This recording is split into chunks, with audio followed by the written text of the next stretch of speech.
जय हिंद मेरे प्यारे भाई। हम लोग जो है आज से उधर फिजिक्स तो चले ही चला था। अब जो है एंशियंट हिस्ट्री का जो है सीरीज लेकर के चलते हैं।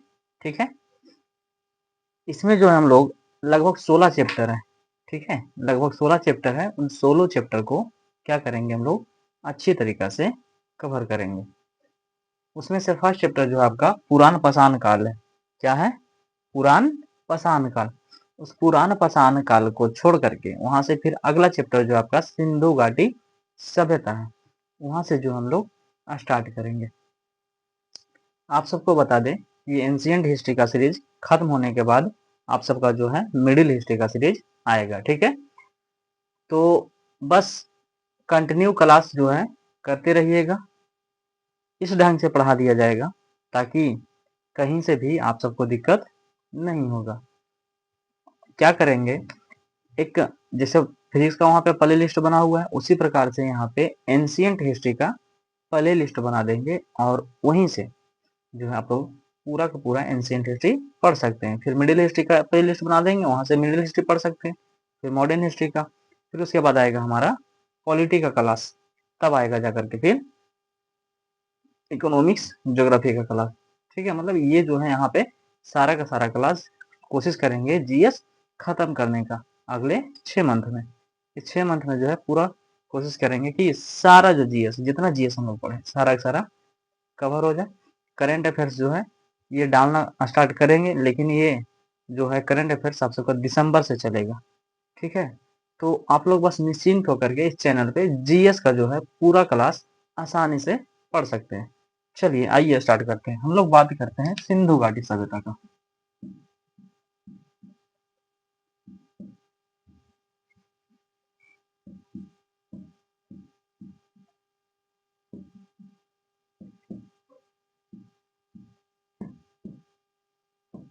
क्या बात करेंगे हम लोग सिंधु घाटी सभ्यता। पहले तो इसका नामकरण देखते हैं। देखिए कितनी विडंबना की बात है कि भारत जो है एक स्टार्टिंग में जितना सब सभ्यता उससे कई गुना जो है उन्नत था हमारा सिंधु घाटी सभ्यता। सिंधु घाटी सभ्यता जो है बहुत ही उन्नत था। इसके बारे में बात करें पहले तो ये एक नगरीय सभ्यता थी। लिखाते चलेंगे, आप लोग कोशिश कीजिएगा कि नोट्स साथ साथ में बनाते चले। ठीक है, लेकिन जब अंग्रेज आए उससे पहले आ जाइए। सिंधु घाटी सभ्यता में ठीक ठाक था, फिर वैदिक काल आया, वैदिक काल आया वहां भी ठीक ठाक था। लेकिन उत्तर वैदिक काल में जो है महिलाओं का स्थिति थोड़ा सा खराब होना स्टार्ट हो गया, वहीं से जाति प्रथा जो आया। उसके बाद प्राचीन इतिहास में भारत फिर भी कुछ हद तक ठीक ठाक रहा। लेकिन जैसे ही आते हम लोग मिडिल हिस्ट्री, जब आक्रांताओं ने विदेशी आक्रांताओं ने क्या किया, जब आक्रमण करना प्रारंभ कर दिया भारत को, तो बस एक ही चीज रखा कि भारत को लूट करके क्या करना है, बर्बाद कर देना है। बस यही मकसद से जितना भी आक्रमणकारी आए हैं वो किए, चाहे मोहम्मद बिन कासिम हो, मोहम्मद गौरी हो, या फिर मुगल हो, या फिर इसके बाद जो आने वाले अंग्रेज हो, सब ने क्या किया, बस भारत को लूटा है। नहीं तो आज भारत विश्व का नंबर 1 देश होता, अभी भी है।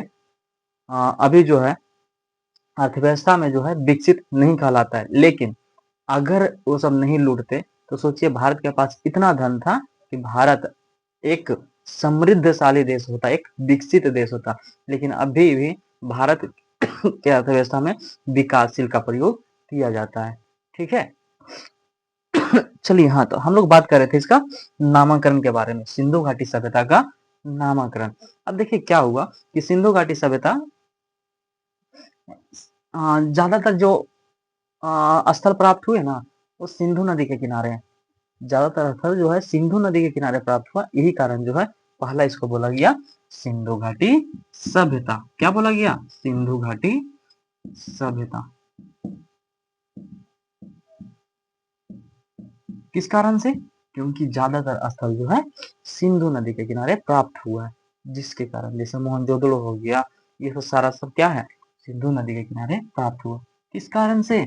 सिंधु नदी के किनारे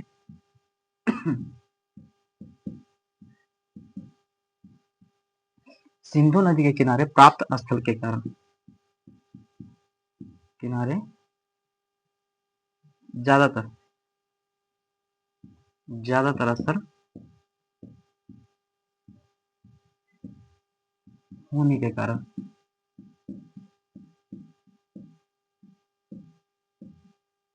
क्लियर। पहला हम लोग नाम रखे सिंधु घाटी सभ्यता, दूसरा नाम रखते हैं हम लोग हड़प्पा सभ्यता। हम लोग नहीं रखते हैं, जो आपका सिलेबस है, बुक है, बोलता है उसके बारे में बात करते हैं। दूसरा क्या बोलते हैं इसको हम लोग, हड़प्पा की सभ्यता।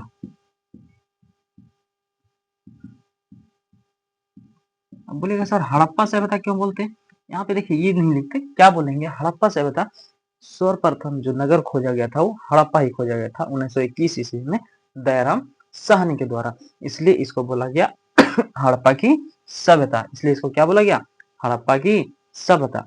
कहीं कहीं पे मोहनजोदड़ो की सभ्यता बोला जाता है, मोहनजोदड़ो की सभ्यता, मोहनजोदड़ो की सभ्यता भी बोला जाता है।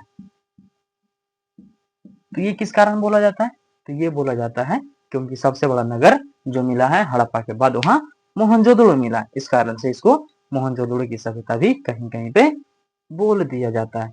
ठीक है, चलिए अब इसका टाइम पीरियड के बारे में बात करते हैं कि क्या रहा टाइम पीरियड, ये कब सभ्यता थी, कब उन्नत किस्म उन्नत अवस्था में थी। ठीक है, चलिए तो उसके बारे में भी हम लोग देख लेते हैं कि ये सभ्यता जो है कब उन्नत किस्म के रही, कब ये विकसित में रही।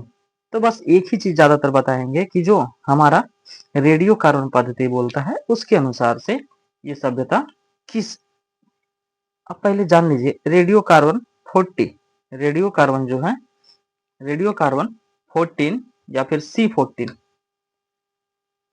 समझिए इस प्रकार से,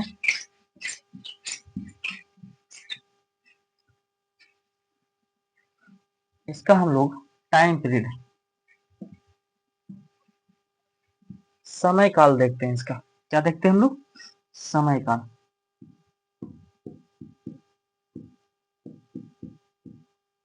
इसका हम लोग समय काल देखेंगे। तो समय काल के बारे में बात करें तो इसका समय काल C14 के अनुसार, रेडियो कार्बन 14 के अनुसार, रेडियो कार्बन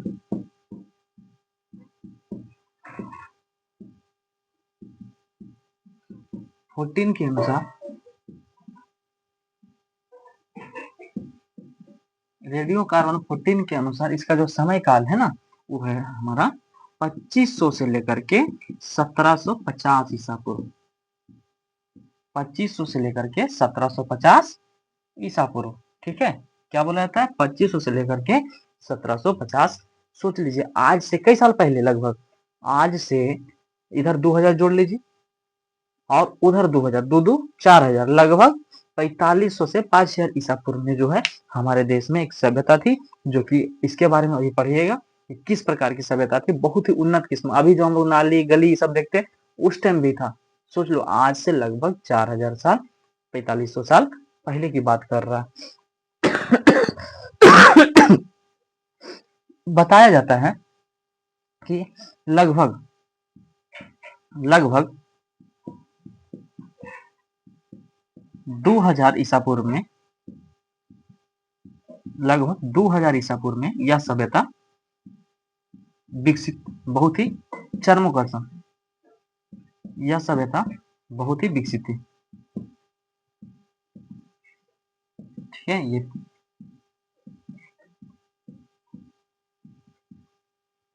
क्लियर, लगभग 2000 ईसा पूर्व में यह सभ्यता बहुत ही विकसित थी। याद रखिएगा ये नगरीय सभ्यता थी, ग्रामीण सभ्यता ये नहीं होगा। ग्रामीण सभ्यता इसके बाद जो आएगा ऋग्वैदिक काल, वो जो आ जाएगा हमारा ग्रामीण सभ्यता। ठीक है, लिख देते हैं यह सभ्यता नगरीय थी।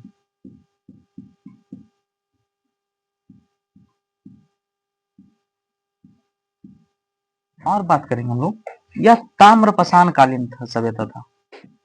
कैसा था, ताम्रपाषाण कालीन सभ्यता था। ठीक है,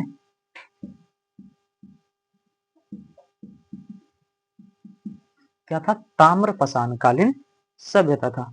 उम्मीद करते हैं आप सबको समझ में आ रहा होगा।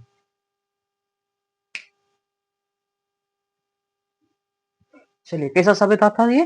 ताम्रपाषाण कालीन सभ्यता था। चलिए इसके बाद जो हम लोग बात कर लेंगे, हम लोग नामांकन देखें, नामांकन में इसको सिंधु घाटी सभ्यता, मोहनजोदड़ो की सभ्यता, हड़प्पा की सभ्यता, ये 3 नाम से भी जानते हैं। इसके समय काल के बारे में बात किए तो समय काल रेडियो कार्बन। अब सोच रहे होंगे कि सर रेडियो कार्बन 14 क्या है? तो रेडियो कार्बन 14 जो है इसके अनुसार कोई भी चीज का जो है टाइम पीरियड ज्ञात किया जाता है। ये कैसा पद्धति है जिसमें जो है कितना पुराना से पुराना चीज रहेगा, उसका एज कितना है, कितना साल पुराना है, सारा उसको जो है पता कर लेता। कौन? रेडियो कार्बन 14 पद्धति। चलिए अब देख लेते हैं हम लोग इसके विस्तार के बारे में।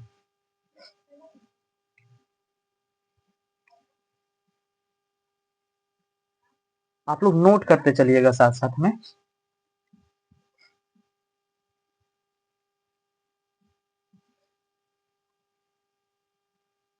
चलिए इसका देख लेते हैं हम लोग अब विस्तार।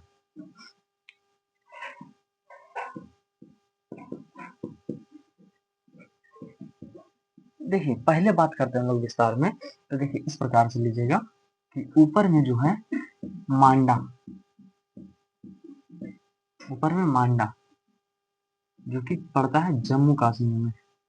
कहाँ पड़ता है? जम्मू कश्मीर, ये उत्तर प्रदेश। नीचे आ जाइए हमारा दहमदाबाद। कहाँ हो जाएगा? दहमदाबाद, जो कि है महाराष्ट्र में। उत्तर की बात करें तो जम्मू कश्मीर, मांडा। और देखिए इस प्रकार से अगर हम लोग पश्चिम आ जाते हैं तो ये हो जाएगा हमारा सुतकंडोर। सुतकंडोर। आप बोलिएगा ये कहाँ है सर? तो ये बलूचिस्तान में है। कहाँ है? बलूचिस्तान में। और ये वो बच गया हमारा आलमगीरपुर। क्या बचा? आलमगीरपुर। ये कहाँ है हमारा? तो ये है उत्तर प्रदेश में। कहाँ है? उत्तर प्रदेश में। देखिए इसके विस्तार के बारे में बात किए तो मांडा जम्मू कश्मीर में है जो कि उत्तर में है, ठीक है। नीचे दक्षिण के बारे में बात किए तो ये दहमदाबाद में है। नीचे दक्षिण के बारे में बात किए, दहमदाबाद लास्ट छोर जो है इसका। और पूरब के बारे में बात करेंगे, ये हमारा नॉर्थ हो गया, ये साउथ हो गया, ये ईस्ट हो गया और ये वेस्ट हो गया। मतलब कि उत्तर, दक्षिण, पूरब, पश्चिम। पूरब में बात करेंगे हमारा आलमगीरपुर है। कहाँ है? आलमगीरपुर उत्तर प्रदेश में। ये स्थल का नाम है भाई साहब। क्या है? स्थल के नाम है। अब उत्तर की ओर बात करेंगे तो मांडा जो प्राप्त स्थल है, मांडा कहाँ? ये जम्मू कश्मीर में। नीचे आ जाएंगे तो हम लोग दहमदाबाद जो कि महाराष्ट्र में है। और पश्चिम में देखेंगे तो लास्ट छोर कहाँ है? सुतकंडोर जो कि कहाँ है? बलूचिस्तान में है। कहाँ है? बलूचिस्तान में है। क्लियर हो गया? तो ये फिगर एक बार आप लोग नोट कर लीजिए पूरा।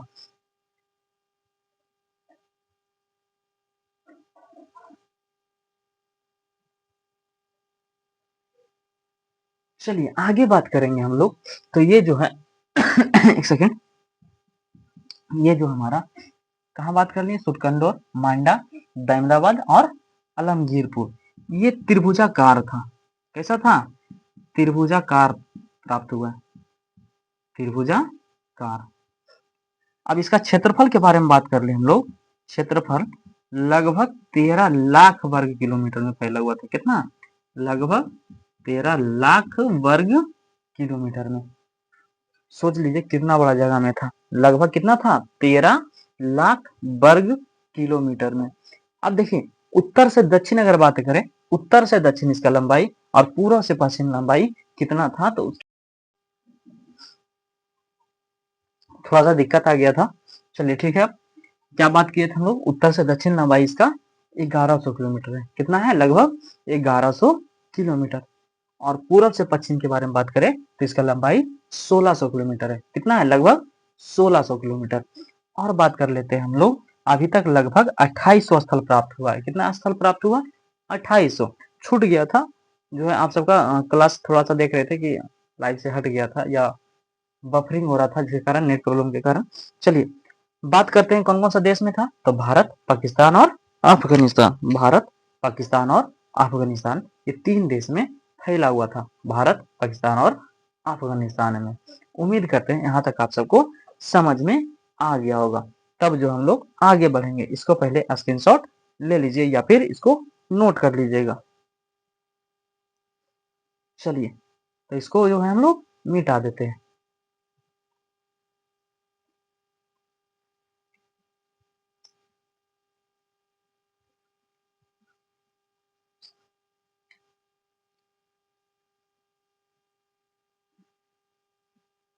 अब जो है इसका हम लोग खोज के बारे में बात कर लेते हैं। क्या बात कर लेते हैं हम लोग? खोज के बारे में, कि किस प्रकार से खोज हुआ, इसका खोज किस प्रकार से हुआ है उसके बारे में बात कर लेते हैं। तो बात करते हैं कि सर्वप्रथम जो है, सर्वप्रथम चार्ल्स मैसन ने जो है इसको जो है खोजा था। इसने सर्वप्रथम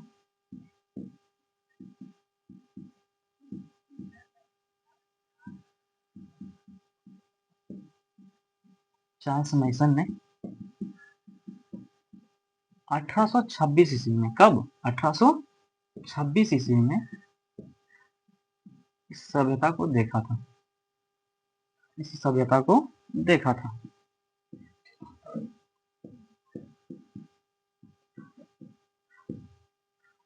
जिसको जो है अपनी पुस्तक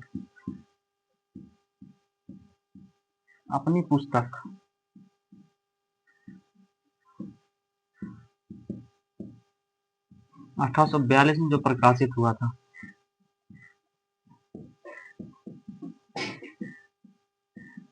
में वर्णन किया था।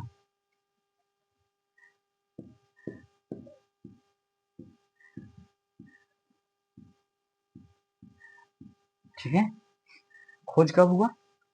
खोज के बारे में पहले बात की हम लोग, खोज के पहलू में। तो चार्ल्स मैसन ने सबसे पहले देखा था। बीच में कनिंघम आया था, जो कि पुरातत्व विभाग से संबंधित इधर आ गया था। फिर पहले ये समझ लेते हैं हम लोग कि चार्ल्स मैसन ने 1826 ईस्वी में सभ्यता को खोजा और 1842 ईस्वी में उसने एक पुस्तक लिखा था, उस पुस्तक में वर्णित किया था। ठीक है, जो कि 1842 में प्रकाशित हुआ था। अब बात करते हैं हम लोग, उसके बाद आया कनिंघम, बीच में आया था, उसको उतना इम्पोर्टेंट नहीं रह जाता। उसके बाद देखो 1921 ईस्वी में बात करते हैं हम लोग। 1921 ईस्वी में कब बात करें हम लोग? 1921 में। अब 1921 में जो है सर्वप्रथम हड़प्पा नामक जगह खोजा गया था। कौन? हड़प्पा नामक जगह।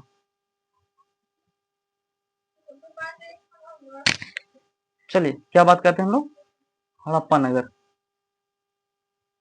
ठीक है, किसके नेतृत्व में? जॉन मार्शल, जॉन मार्शल के नेतृत्व में, जॉन मार्शल के नेतृत्व में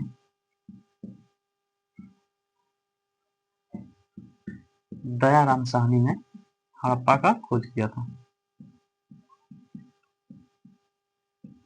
दयाराम साहनी ने हड़प्पा नगर का खोज किया था।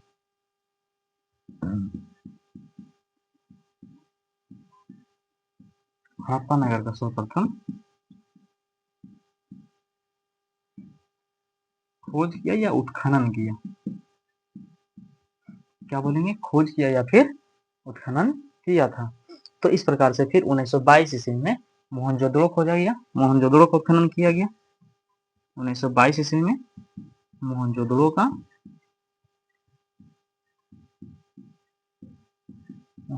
का उत्खनन किया गया।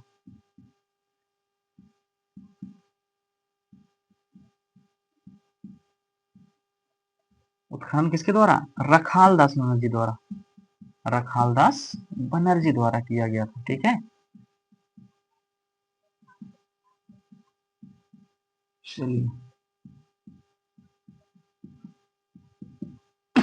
फिर उसके बाद जो है खोज प्रारंभ हो गया और खोज होते चला गया। क्लियर?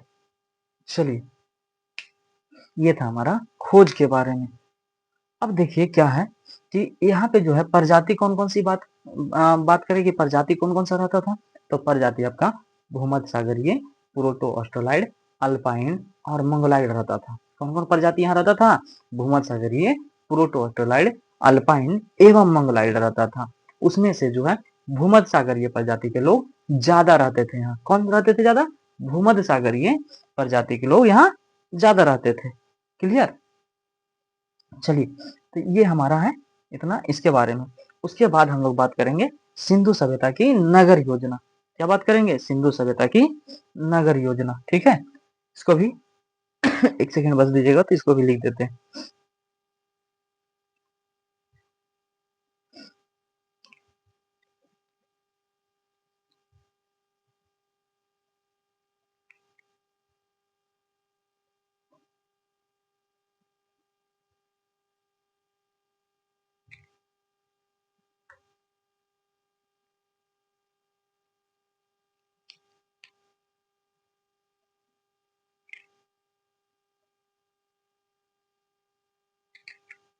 चलिए, क्या बात की यहाँ?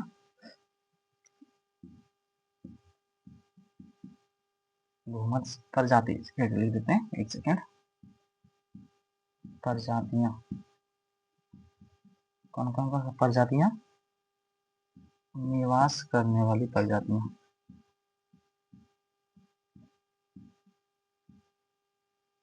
निवास करने वाली प्रजातियों के बारे में बात करेंगे तो हमारा हो जाएगा भूमध्य सागरीय,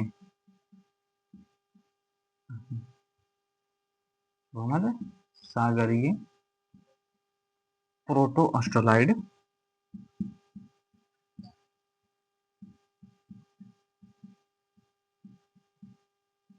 प्रोटो ऑस्ट्रोलाइड, अल्पाइन, अल्पाइन एवं मंगोलाइड, मंगोलाइड, ये यहाँ पे प्रजाति निवास करते थे। कौन कौन सा प्रजाति हो गया? भूमध्य सागरीय, प्रोटो ऑस्ट्रोलाइड, अल्पाइन एवं मंगोलाइड। इतना जो है उसमें से सबसे ज्यादा कौन थे? भूमध्य सागरीय थे। उसमें से सबसे ज्यादा भूमध्य सागरीय प्रजाति के लोग यहाँ निवास करते थे। अब इतना हो गया होगा, नोट हो गया होगा, तो हम लोग बात करते हैं अब नगर योजना के बारे में। सिंधु घाटी सभ्यता की नगर योजना क्या है, उसके बाद बात करेंगे प्रमुख नगरों के बारे में कि कौन कौन सा नगर प्रमुख था, फिर उसमें क्या क्या साक्ष्य प्राप्त हुआ, उसके बारे में डिटेल जानकारी हम लोग बढ़िया से ले लेंगे। चाहे हड़प्पा के बारे में पढ़ना हो, मोहनजोदड़ो के बारे में पढ़ना हो, कालीबंगा हो या फिर चंदहुदड़ो हो, ठीक है, या फिर सुरकंड और आलमगीरपुर, जो भी होगा सबके बारे में हम लोग डिटेल में जानकारी ले लेंगे। ठीक है, चलिए, तो इसको हम लोग क्या करते हैं, हटा लेते हैं।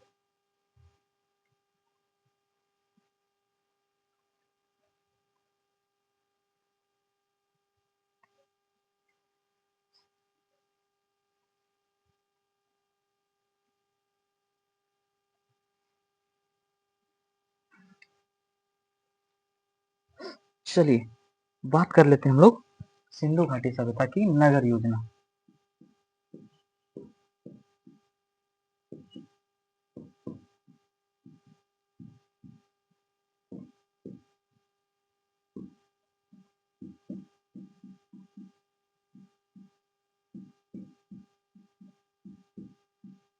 सिंधु घाटी सभ्यता की नगर योजना, तो इसके बारे में बात करेंगे ना पहले भाई साहब। तो फर्स्ट में बात करेंगे हम लोग, तो फर्स्ट में जो है यहाँ के जो सड़कें थी ना भाई साहब, एक दूसरे को समकोण पर काटती थी।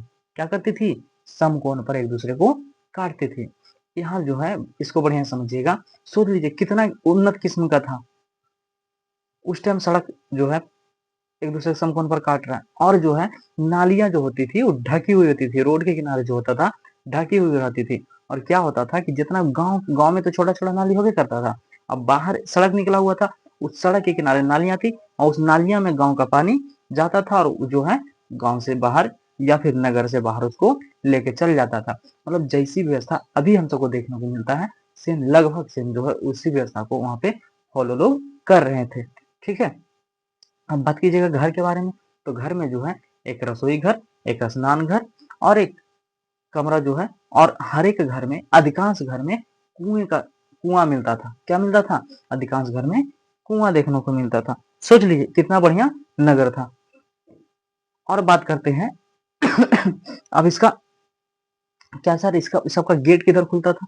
तो बोलिएगा कि इसका गेट जो है मेन गली में ना खुल करके गली के पीछे खुलता था। कहाँ खुलता था? मेन गली में ना खुल करके मेन गली के पीछे खुलता था। अब उसी में जो है एगो सिर्फ अपवाद में हो जाएगा, कौन, हमारा लोथल। कौन हो जाएगा, अपवाद में जो है लोथल हो जाएगा। और भाई साहब यहाँ जो है रंगपुर को छोड़ दे, रंगपुर को अगर हटा दे और कालीबंगा को हटा दे, रंगपुर को हटा दे और कालीबंगा को हटा दे, तो अधिकांश जगह जो है पकी हुई ईंटों का साक्ष्य मिला है।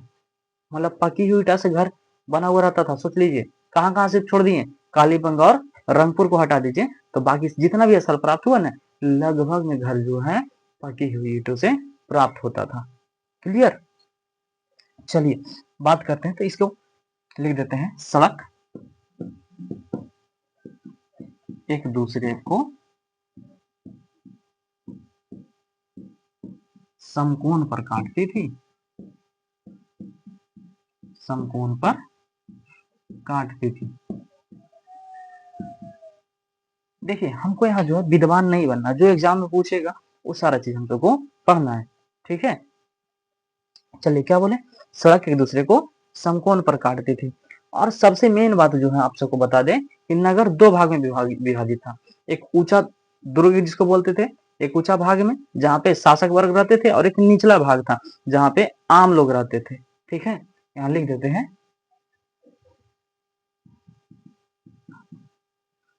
नगर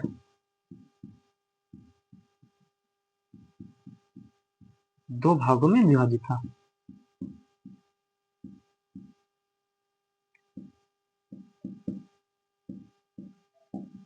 ठीक है, नगर कैसा भाग में विभाजित था, दो भाग में। ऊंचा स्थान, ऊंचा जिसको दुर्ग बोला जाता था, दुर्ग जहां शासक वर्ग रहते थे। कौन रहते थे, शासक वर्ग।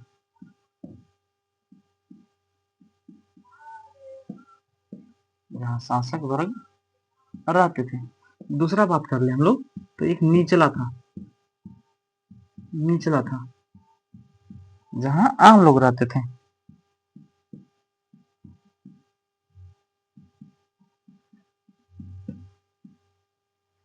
जहां आम लोग निवास करते थे। ठीक है,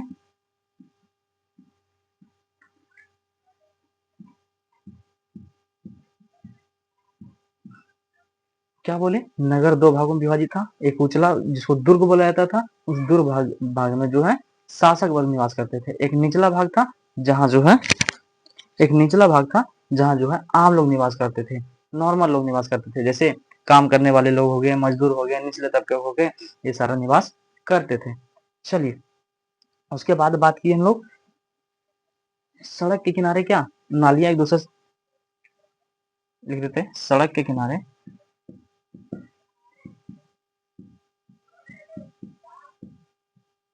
नालियां ढकी हुई रहती थी।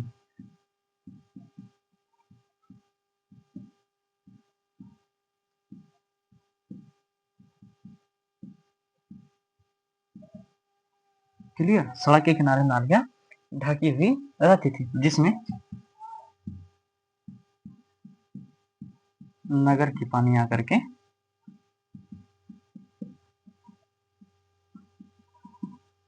नगर की नालियां आकर के मिलती थी।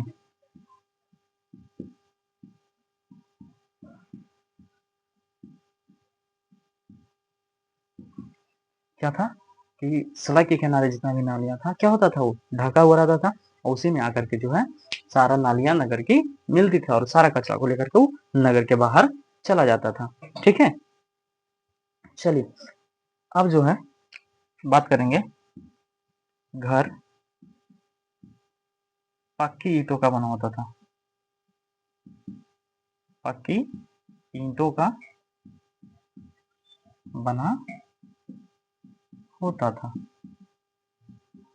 अपवाद कौन हो जाएगा इसका, अपवाद के बारे में बात करें तो कालीबंगा एवं रंगपुर,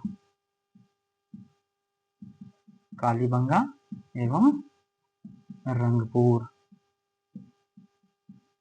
ये दो स्थल है जहां घर पक्की ईंटों का ना बन करके कच्ची ईंटों से बना होता था। क्लियर, उम्मीद करते हैं आप सबको समझ में आ रहा होगा। ठीक है, चलिए और इसके बारे में बात करेंगे, तो हर एक घर में क्या होता था?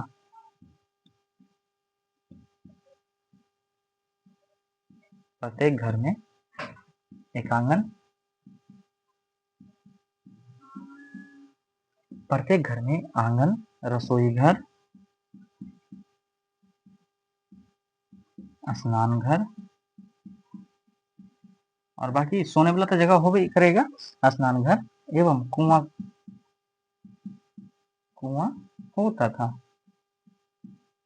अब बोलेगा सर सब घर में कुआं होता होगा? नहीं, सब घर में नहीं होता होगा। अभी देख लीजिए ना भाई साहब, क्या अभी सब घर में जो है समरसेबुल लगा हुआ? चाहे गांव में घुर जाइए, शहर में तो मस्ट है कि लगा हुआ होगा, लेकिन अगर गांव में घूरिए तो गांव में जो है हर एक जगह आपको पानी का व्यवस्था नहीं मिलेगा। किसी घर में चापाकल होगा, किसी घर में नहीं होगा। ठीक है, चलिए, तो उसी प्रकार से सिंधु घाटी सभ्यता में होगा, जो शहर होगा जैसे मोहनजोदड़ो हो गया, हड़प्पा हो गया, वहां तो प्रत्येक घर में कुआं का साक्ष्य मिलता होगा, कुआं होता होगा।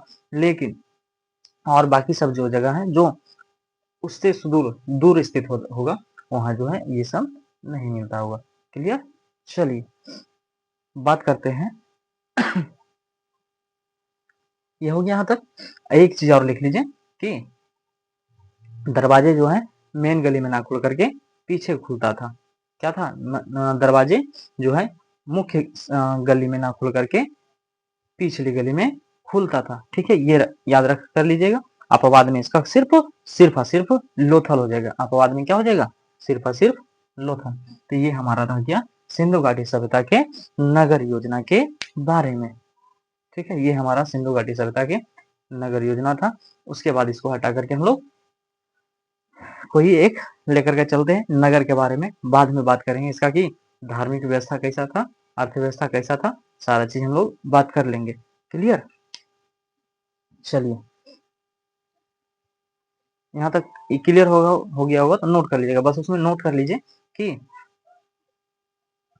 दरवाजे जो हैं, खिड़कियां खिड़कियां एवं दरवाजे मुख्य सड़क पर ना खुल करके, मुख्य गली में ना खुल करके गली के पीछे खुलता था। ठीक है, लिख देते हैं, यहाँ पे लिख देते हैं उसको भी, यहाँ लिख देते हैं। क्लियर? दरवाजे एवं खिड़कियां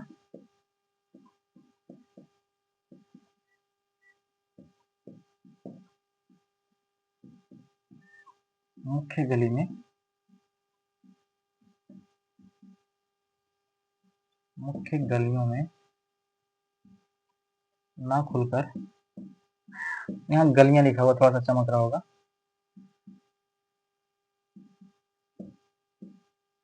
पिछली गली में खुलता था।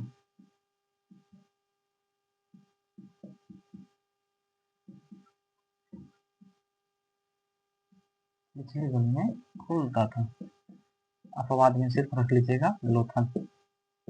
अपवाद क्या हो जाएगा हमारा? लोथल। ठीक है, मतलब लोथल में जो है मेन गली में ही दरवाजे एवं खिड़कियां खुलता था। ठीक है, अब तो सही है, नोट कर लीजिए एक बार। चलिए ठीक है, लगभग आप सबका ठीक है। अब हम लोग बात करेंगे, कोई एक नगर को ले लेते हैं। किसके ले लेते हैं? कोई एक नगर को। एक सेकंड दीजिएगा बस, इसको हटा लेते हैं।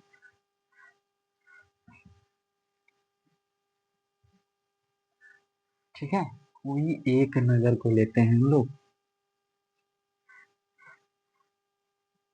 उसी में ले लेते हैं। कोई एक नगर क्या, पहले से जो जिसका खोज होगा उसको ही लेते हैं।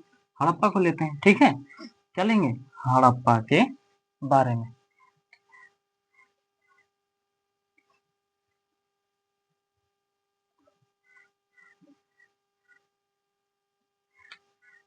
आराम से इत्मीनान से पढ़िएगा, सारा चीज जो हम लोग पढ़ लेंगे। ठीक है, सिंधु घाटी सभ्यता का प्रमुख स्थल,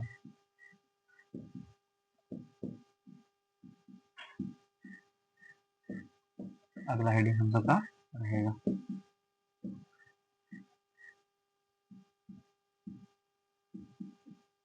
सिंधु घाटी सभ्यता का प्रमुख स्थल, उसी में बात करेंगे हम लोग। सबसे पहले हड़प्पा के बारे में। किसके बारे में बात कर लेंगे? हड़प्पा। तो इसके बारे में पहले आप सबको बता दें कि हड़प्पा का खोज 1921 ईस्वी में दयाराम साहनी ने जॉन मार्शल के नेतृत्व में किया था। सर्वप्रथम इसका खोज किया था। स्टुअर्ट पिगट ने इसको अर्ध औद्योगिक नगर कहा था। क्या बोला था? स्टुअर्ट पिगट ने इसको अर्ध औद्योगिक नगर कहा था। ठीक है, चलिए और बात करेंगे हम लोग। हड़प्पा और मोहनजोदड़ो को जो है जुड़वा राजधानी बोला जाता था। अब बोलेगा सर कहाँ स्थित है ये? तो ये पाकिस्तान के पंजाब प्रांत में ये स्थित है। और बोलेगा कौन सा जिला? मोट गोमरी जिला। कौन सा जिला? मोट गोमरी जिला। पहले बात करते हैं इसका खोज के बारे में। इसके बारे में बात करते हैं, खोज तो किसने किया है? दयाराम साहनी। दयाराम साहनी किसके नेतृत्व में? जॉन मार्शल के नेतृत्व में।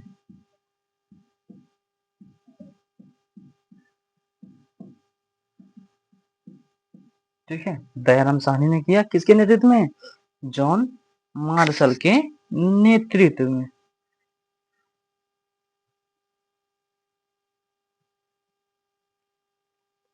क्लियर हो गया आप सबका? यहाँ किसने किया? दयाराम साहनी ने। दयाराम साहनी ने। और बात करते हैं हम लोग भाई साहब, किसके बारे में? इसी के बारे में। कहाँ स्थित है? स्थिति इसका बता देते हैं पहले।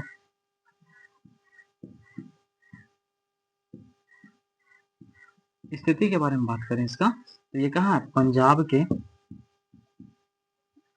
पाकिस्तान लीजिए, पाकिस्तान के पंजाब प्रांत के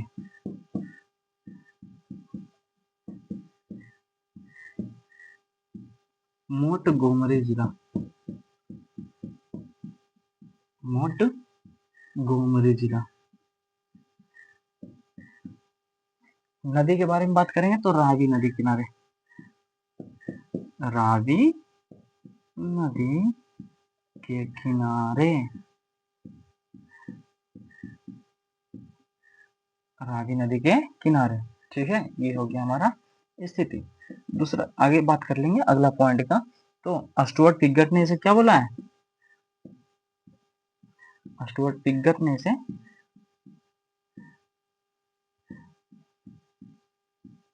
अर्ध औद्योगिक नगर कहा है।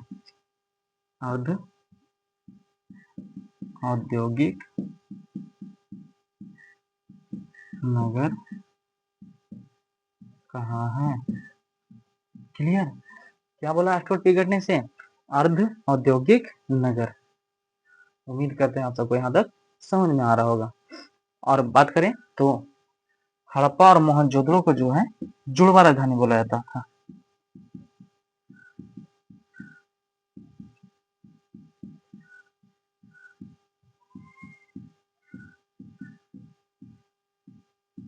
जुड़वा राजधानी के नाम से जाना था।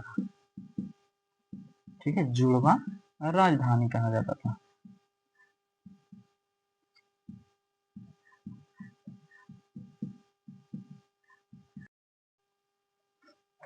चलिए थोड़ा सा बफरिंग हो रहा था फिर उसके बाद आगे हम लोग देखते हैं क्या था कि प्राप्त प्रमुख स्थल हम लोग देख रहे थे कि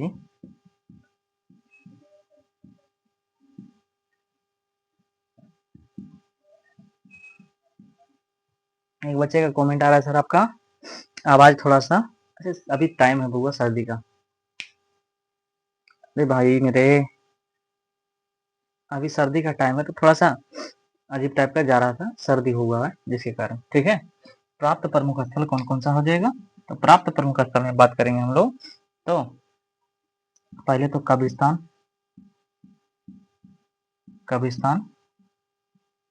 R37, क्या प्राप्त हुआ यहाँ से? कब्रिस्तान R37, शंख का बना बैल, और क्या प्राप्त हुआ भाई साहब? तो और जो प्राप्त हुआ ना हम सबका, सावधान पेटी का हो गया, शंख का बना बैल, सीपी का पैमाना, पैमाना।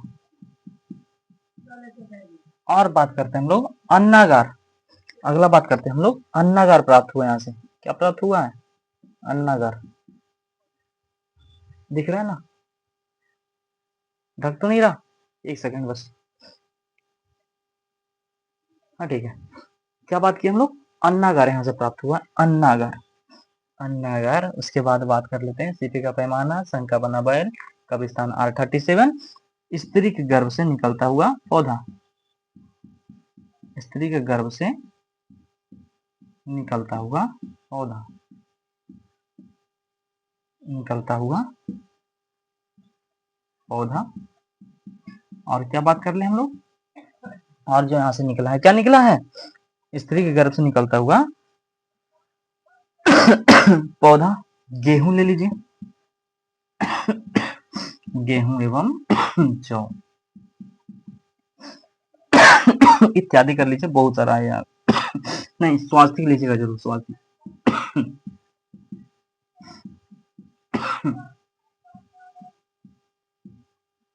स्वास्थ्य इत्यादि, क्योंकि स्वास्थ्य कई बार पूछा है एग्जाम में। ठीक है, स्वास्थ्य कई बार पूछा, इसलिए स्वास्थ्य को लेना जरूरी है। स्वास्थ्य, हाँ एक चीज छूट गई, चक्र। स्वास्थ्य एवं चक्र लीजिएगा, स्वास्थ्य एवं चक्र, ये आप सबका इंपॉर्टेंट है। स्वास्थ्य एवं चक्र इत्यादि आप कर सकते हैं, कोई दिक्कत नहीं है। तो ये था हड़प्पा के बारे में। क्या बात की हड़प्पा के बारे में? हड़प्पा जो है 1921 ईस्वी में दयाराम साहनी द्वारा खोजा गया, उत्खनन किया गया। जो कि दयाराम साहनी जॉन मार्शल के नेतृत्व में उत्खनन करता थे। ठीक है, दूसरा बात ये कहाँ स्थित है? तो ये पाकिस्तान के पंजाब प्रांत के मोंटगोमरी जिला, पाकिस्तान प्रांत के, क्या हो रहा है? ठीक तो है? चलिए ठीक है। पाकिस्तान प्रांत के, सॉरी, पाकिस्तान के पंजाब प्रांत के मोंटगोमरी जिला, पाकिस्तान के पंजाब प्रांत के मोंटगोमरी जिला। एकदम माइंड में एकदम फिट हो जाना चाहिए सारा बात। और कहाँ था? तो रावी नदी के तट पर। कहाँ था? तो रावी नदी के भी कौन? बाएं तट पर, रावी नदी के बाएं तट पर। और बात की इसमें जो है, इसको स्टुअर्ट पिगर ने इसको अर्ध औद्योगिक नगर कहा था।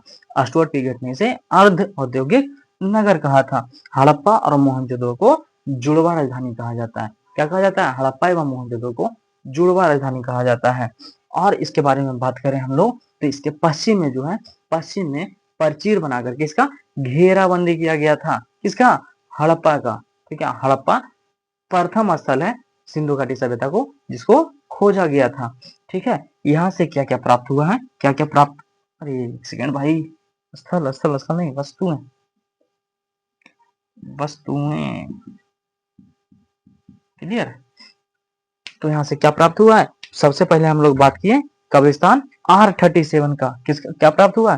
कब्रिस्तान R37, कब्रिस्तान R37, संघ का बना बैल, सीपी का पैमाना, सीपी का पैमाना, अन्नागार, स्त्री के गर्भ से निकलता हुआ पौधा, गेहूं एवं जौ, और स्वास्थ्य एवं चक्र।